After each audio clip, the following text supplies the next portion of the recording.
What's up guys, Raymond here with another financial statement analysis video. This is going to be episode 5 in the series of German materials company stocks.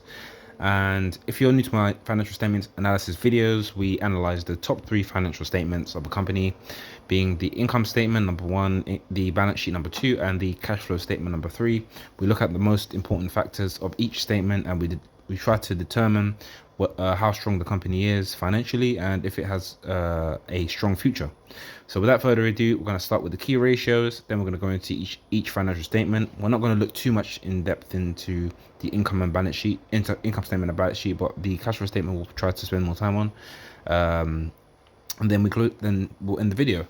Without further ado, let's get into the key ratios, starting off with the market cap. As you can see, I invested £1. I'm not too sure how long ago this was, probably about a year and a half ago, and the return on this stock was negative 26%. The market cap is 3.72 billion euros. The revenue figure is slightly under that at 2.87 billion euros.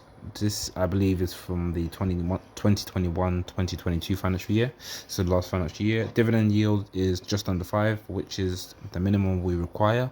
The PE ratio is 15.77, which is about almost 60% above the what we look for. We look for around 10. The earnings per share is 1.83 euros. And the market price is 24 euros, so that is not too bad. That is about just under 10%, around 8% earnings per share per year, which is really good. The beta, which is the risk level of the stock, is currently at 0.64, which is amazing. That shows the volatility of the stock. And usually the average is 1, so 0.64 is pretty good. So the first statement we're going to look at is the income statement. As you can see, the chart shows that the past 3 financial years the company's had around the same level of revenue. The 2020 financial year was a bit lower than the 2019 financial year, but the revenue figure was about the same, so it didn't do too well with regards to earnings growth in the 2020 financial year.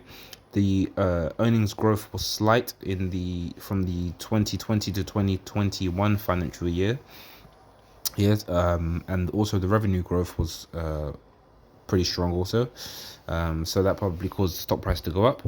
We're going to move on to the balance sheet now, which shows the total assets that the company owns as a ratio to the total liabilities, which is what the company owes, and then we can see how that affects the company's viability to potential shareholders.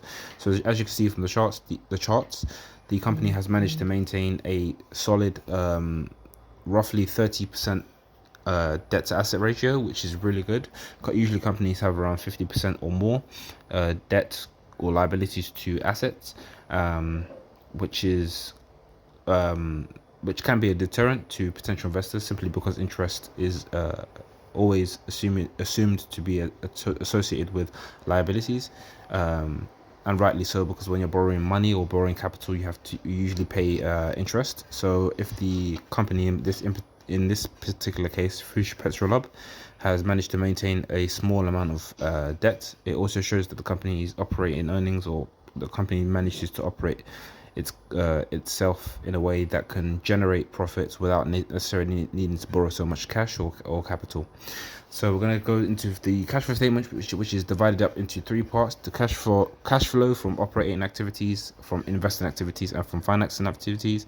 Then we're going to look at the net change in cash, which is how much the cash company is left with at the end of the financial year for the past 3 years, and then we can see how the company spend their income, how much cash they've generated, and whether or not these particular actions are positive. So we're going to go into more detail, starting off with the 2019 financial year. The starting line is the net income, which was 228 million, and the bottom line was the net change in cash was 24 million. So it's definitely spent some money somehow. Let's just see how it's done that. So it generated cash from operating activities of 329 million, and it's spent 167 million euros on investing activities, particularly most of that has gone to capital expenditure. So expanding the capital of the company, so capital, plant and equipment, which is, I wouldn't say is negative, it's just necessary spending, reinvesting cash into growing its productivity. And lastly, the cash flow from financing activities. The company lost 131 million euros, which is the bulk of its expenditure on financing activities, given paying out dividends to shareholders. So that is also a positive way to spend cash, because it especially if that's done consistently, potential shareholders and also existing shareholders will be more attracted to the company, knowing that there's an incentive to invest in the company and to buy their stock, because they will potentially receive a cash dividend in the future.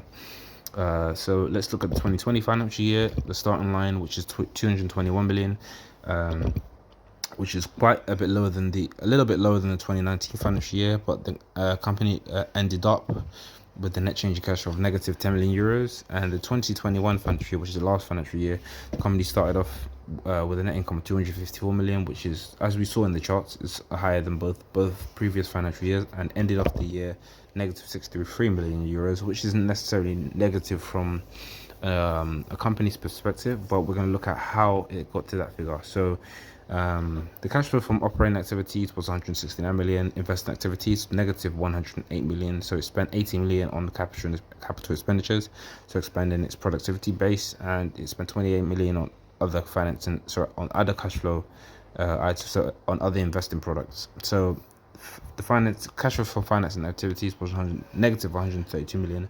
How did it get to that? Well, we paid out 137 million in dividend, and 5 million euros of debt was acquired, I believe, and that ended up with a net change in cash of negative 63 million. So I don't necessarily think that paying out dividends is a bad thing. I think it's good for investors.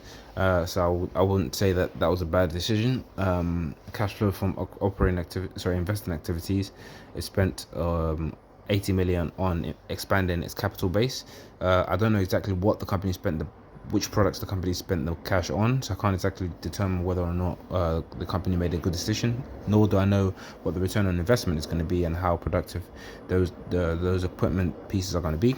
I'm guessing they probably purchased equipment that they've already got in the factory, or that they've already been using.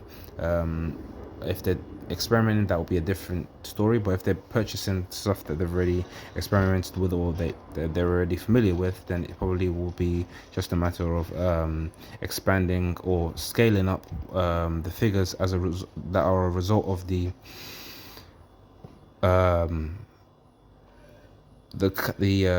capital use that they've already managed to engage in, and then scale it up relative to or scale the figures up relative to how much money they've spent on new equipment. So it will be simple in that way. But without further ado, I'm going to close this video. Thank you guys for watching. I will see you in the next video. Peace.